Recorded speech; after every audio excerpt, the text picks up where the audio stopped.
Что такое триггерная точка? И что с нею делать? Сегодня рассмотрим этот вопрос.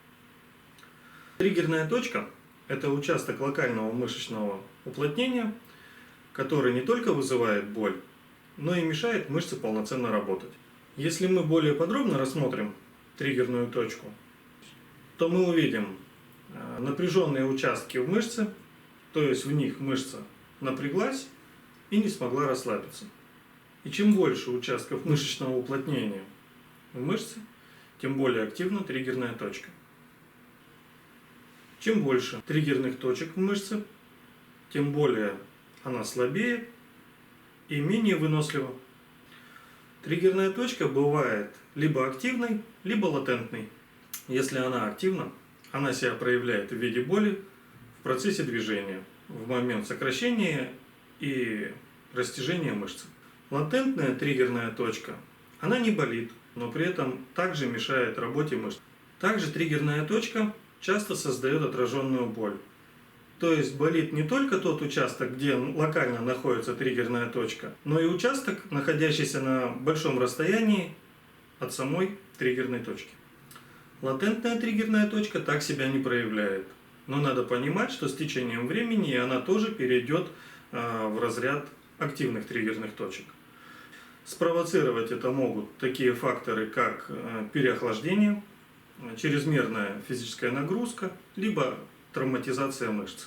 Хорошо, мы узнали, что у нас есть триггерные точки. Некоторые из них даже мы нашли. Нашли даже активные. И что теперь с этим делать? Как с этим бороться? Есть много разных способов борьбы с триггерными точками. Вот некоторые из них. Рефлексотерапия. Инъекционный способ. Физиотерапевтический способ с помощью различных приборов оказывается воздействие на триггерную точку. Но максимально эффективный и наиболее простой – это способ ишемической компрессии. То есть мы находим триггерную точку и оказываем на нее давление нашим пальцем. Ощущаем триггерную точку как горошину, то есть там идет локальное уплотнение размером с горошину. Мы оказываем на нее давление. В этот момент боль может проявиться не только в том месте, где мы надавили, но также и удаленно. То есть то, что мы говорили, отраженная боль.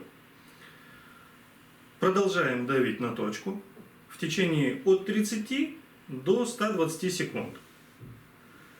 Постепенно боль начинает уменьшаться, и уплотнение под вашим пальцем становится мягче, либо уходит полностью. И боль, соответственно, тоже. Таким образом, мышца расправляется и восстанавливается. Восстанавливается ее сила и функциональность.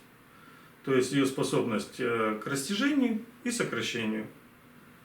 И чтобы восстановить мышцу полностью, с нее надо снять все триггерные точки. Только после этого вы сможете полноценно восстановить силу и функциональность в мышце.